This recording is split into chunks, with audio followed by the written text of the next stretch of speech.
النهاردة هنعمل مع بعض وصفة كل الأسرة بتحبها.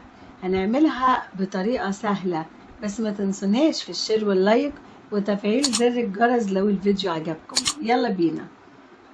هننضف الرنجة من غير ما نشوي ولا من غير نار ولا دخان، وبكل سهولة مع ألذ طعم.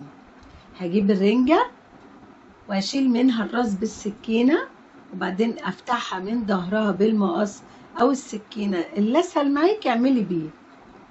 هطلع البطاريخ اللي تجنن دي لوحدها، وابتدي اشيل الجلد بتاع الرنجة بالطريقة اللي شايفينها كده.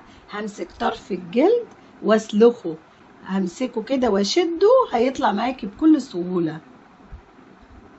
وبعدين انضف الرنجة من الشوك ومن اي حاجة جواها عشان تبقى زي الفل وعسل العسل. تعالوا نعمل واحدة كمان مع بعض. ايوه زي ما انتوا شايفين كده، همسك طرف جلد السمكة واشده هيطلع معاكي بالسهولة اللي شايفينها. هنعمله كله بالشكل دوت. هجمع بعد كده البطاريخ في طبق لوحدها. الله جميلة، بحبها قوي.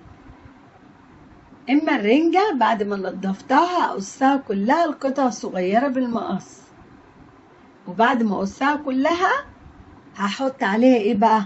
عندي بصلاية صغيرة هقطعها لقطع برضو صغيرة، وهحط فلفل الوان. انا كان عندي اللون الاحمر وعندي قرن فلفل اخضر وقطعتهم مكعبات صغيرة، بس انا خدت جزء صغير من الفلفل الاخضر عشان كان حامي.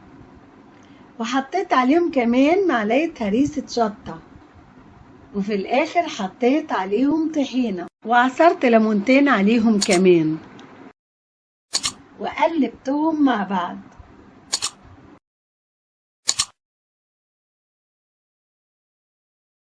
جبت حبة بصل اخضر بقى، واو يا سلام، وكله بألف هنا.